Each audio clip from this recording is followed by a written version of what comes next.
Tamil media நேயர்களுக்கு அன்பு வணக்கம். இன்னைக்கு ஐபிஎல் மேட்ச் பத்தி தான் பார்க்க போறோம். ஆல்ரெடி பாத்தீங்க அப்படின்னா ஐபிஎல் மேட்ச் முடிஞ்சிருந்துச்சு. நேத்து பாத்தீங்க அப்படின்னா மும்பைல இருக்கக்கூடிய வான்காடே ஸ்டேடியம்ல மும்பை இந்தியன்ஸ் விஸ் கொல்கத்தா நைட் ரைடர்ஸ் ரெண்டு பேருக்கும் தான் மேட்ச் நடந்துச்சு. இதுல 13 வருடங்களுக்கு அப்புறம் மும்பை இந்தியன்ஸ் பாத்தீங்க அப்படின்னா தன்னுடைய சாபத்தை போக்கியிருக்காங்க அப்படிங்கிற மாதிரி தான் சொல்லப்படுது. அது மட்டும் இல்லாம இந்த மும்பை இந்தியன்ஸ் பாத்தீங்க அப்படின்னா இவங்களை பாராட்டும் விதமாக சச்சின் டெண்டுல்கர் அவர்களே அவருடைய எக்ஸ்தலத்துல முக்கியமான தகவல் ஒன்று ஷேர் பண்ணிருக்காரு.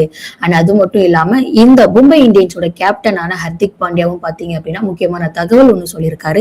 அது என்ன அப்படிங்கிறது நம்ம சேனல்ல பார்க்கலாம் வாங்க. நேத்து பாத்தீங்க அப்படின்னா மும்பை இந்தியன்ஸ் விஸ் கொல்கத்தா நைட் ரைடர்ஸ் மேட்ச்ல டாஸ் வென்ற மும்பை இந்தியன்ஸ் கேப்டனான ஹர்திக் பாண்டியா என்ன சொல்லியிருந்தாரு அப்படின்னா, நாங்க பவுலிங் சூஸ் பண்றோம், நீங்க பேட்டிங் எடுத்துக்கோங்க அப்படிங்கிற மாதிரி சொல்லப்பட்டுச்சு. அதுக்கப்புறம் பாத்தீங்க அப்படின்னா எடுத்த உடனே ஸ்டார்டிங்ல ஒரு விக்கெட் வித்தியாசத்துல 78 ரன் எடுத்தாங்க கேகேஆர். அண்ட் இந்த இதுல கேப்டனான அஜிங்கியா ரஹானே, கேகேஆரோட கேப்டனான அஜிங்கியா ரஹானே பாத்தீங்கன்னா 4 ஓவர்ல 2 சிக்ஸரும் 3 பவுண்டரிஸும் 25 ரன் எடுத்திருந்தாரு. அது மட்டும் இல்லாம ரஹானே அப்படிங்கிறவரு 67 ரன் எடுத்திருந்தாரு. ரகுவன்சி அப்படிங்கிறவரு 51 ரன் எடுத்திருந்தாரு. அண்ட் அது மட்டும் இல்லாம ரிங்கு சிங் அப்படிங்கிறவரு 33 ரன் எடுத்திருந்தாங்க ஆட்டத்தை இழக்காம. அண்ட் இவங்க 3 பேரையும், அதாவது கேகேஆர் 3 பேர் விக்கெட் வித்தியாசத்துல தோக்கடிச்சவர் தான் ஹர்துல் தாகூர் அப்படிங்கிறவரு. இந்த மும்பை இந்தியன்ஸ் பவுலரான இவர் கொல்கத்தா நைட் ரைடர்ஸ்ல 3 விக்கெட் 3 பேரை தோக்கடிச்சிருந்தாருன்னு சொல்லப்படுது. அண்ட் இப்போ பாத்தீங்க அப்படின்னா ஏன்னாதான் 3 விக்கெட் வித்தியாசத்துல தோக்கடிச்சிருந்தாலும் அவங்க 220 ரன் எடுத்திருந்தாங்க. கொல்கத்தா நைட் ரைடர்ஸ் 220 ரன் எடுத்து 4 விக்கெட் வித்தியாசத்துல 20 ஓவர் முடிச்சிருந்தாங்க. அண்ட் 221 ரன் எடுத்தா போதும், வின் பண்ணிடலாம் அப்படிங்கிற சுச்சுவேஷன்ல பாத்தீங்க அப்படின்னா மும்பை இந்தியன்ஸ் இருந்தாங்க. ஆல்ரெடி பாத்தீங்க அப்படின்னா ஆர்சிபி விஸ் எஸ்ஆர்ஹெச் மேட்ச்லயும் பாத்தீங்க அப்படின்னா ஆர்சிபிக்கு 202 ரன் தேவைப்பட்டுச்சு. 201ல மேட்ச் முடிச்சிருந்தாங்க எஸ்ஆர்ஹெச்.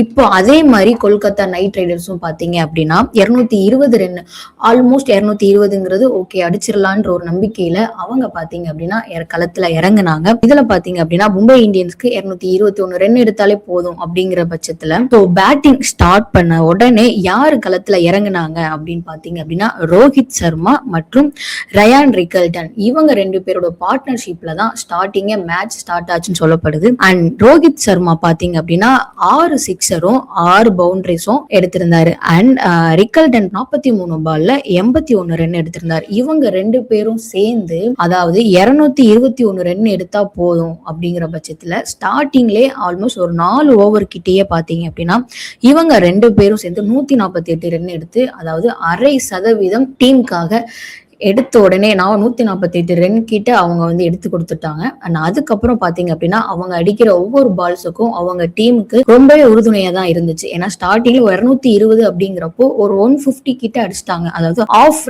ஆஃப் ரன் எடுத்துட்டாங்க, அரை இறுதிக்கு வந்துட்டாங்க. அப்படிங்கிறப்போ மீதி இருக்கக்கூடிய ரன்ஸ் எல்லாமே இன்னும் மிச்சம் இருக்கக்கூடிய ஓவர்ஸ்ல அவங்க எடுத்துடலான்ற ஒரு நம்பிக்கையில ஆடினாங்க. அவங்க 2 பேரோடும் டீமும் பாத்தீங்க அப்படின்னா அவங்க டீமுக்கு ரொம்பவே உறுதுணையா இருந்துச்சு. இதை சச்சின் டெண்டுல்கர் அவர் ரொம்பவே பாராட்டி தெரிவிச்சிருந்தாரு.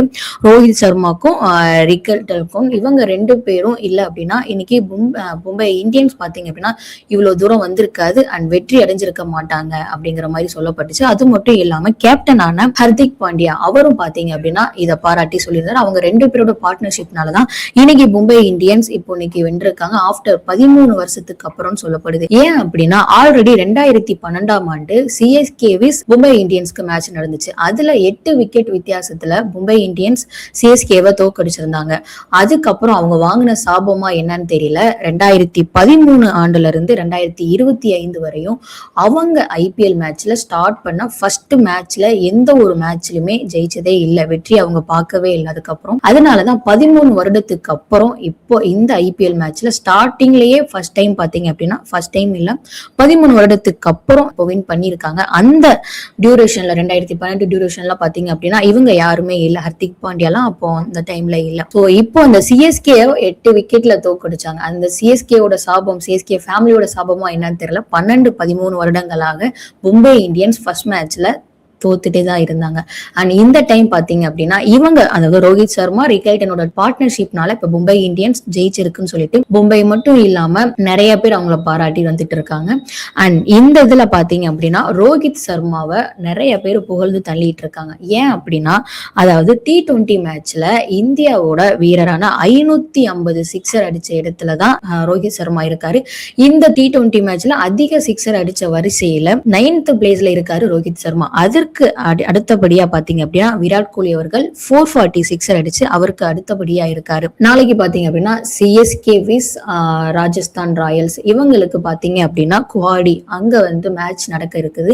இதுல சிஎஸ்கேல ஆப்வியஸ்லி எல்லாருக்கும் தெரியும் தோனி அவர்கள் 2 வாரங்கள் போட்டியிட மாட்டாங்க அப்படிங்கிற மாதிரி சொல்லப்படுது. அண்ட் அது மட்டும் இல்லாம புதுசா சிஎஸ்கேல சஞ்சு சாம்சனும் இருக்காரு. அது மட்டும் இல்லாம ராஜஸ்தான் ராயல்ஸ்க்காக வைபவ் சூரியவன்சி அவரும் இருக்காங்க. ராஜஸ்தான் டீமுக்காக வைபவ் சூரியவன்சி அவரும் இருக்காரு. அண்ட் இந்த டீம் நாளைக்கு எந்த அளவுக்கு சிஎஸ்கே ஃபேன்ஸ்க்கு ஒரு ட்ரீட்டா அமையுமா என்ன ஏது இல்ல ராஜஸ்தானுக்கு ட்ரீட் அமையுமா சிஎஸ்கேக்கு ட்ரீட் அமையுமாங்கிறது தெரியல.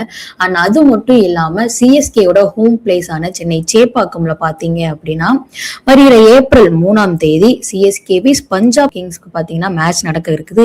இதோட டிக்கெட் பாத்தீங்க அப்படின்னா இன்னைக்கு அதாவது மார்ச் 30 10:30க்கு மேல இன்னைக்கு டிக்கெட் ஸ்டார்ட் ஆயிருச்சு. ஸோ உங்களுக்கு வேணும் அப்படின்னா அங்க போய் டிக்கெட் புக் பண்ணி சென்னை சேப்பாக்கம்ல ஏப்ரல் 3ஆம் தேதி சிஎஸ்கே விஸ் பஞ்சாப் கிங்ஸ் இவங்க 2 பேருக்கும் நடக்கக்கூடிய மேட்ச் நீங்க லைவா பார்க்கணும்னு நினைச்சீங்க அப்படின்னா உடனே போய் டிக்கெட் ஓபன் ஆயிடுச்சு அங்க போய் புக் பண்ணுங்க. அண்ட் அது மட்டும் இல்லாம இந்த மும்பை இந்தியன்ஸ் 13 வருடத்துக்கு அப்புறம் ஜெயிச்சிருக்காங்க. இதை நீங்க எப்படி பாக்குறீங்க? அண்ட் இதுல ரோஹித் சர்மா அடிச்சது நீங்க எப்படி பாக்குறீங்க? அண்ட் இதுல உங்களுக்கு பிடிச்ச ஃபேவரட்டான பிளேயர்ஸ் யாரு அப்படிங்கறதையும் கமெண்ட் செக்ஷன்ல கமெண்ட் பண்ணுங்க. இது போன்ற செய்திகளை நீங்க தெரிஞ்சுக்கணும்னு நினைச்சீங்க அப்படின்னா தமிழ் மீடியாவை சப்ஸ்கிரைப் பண்ணுங்க. தொடர்ந்து பேசுவோம்.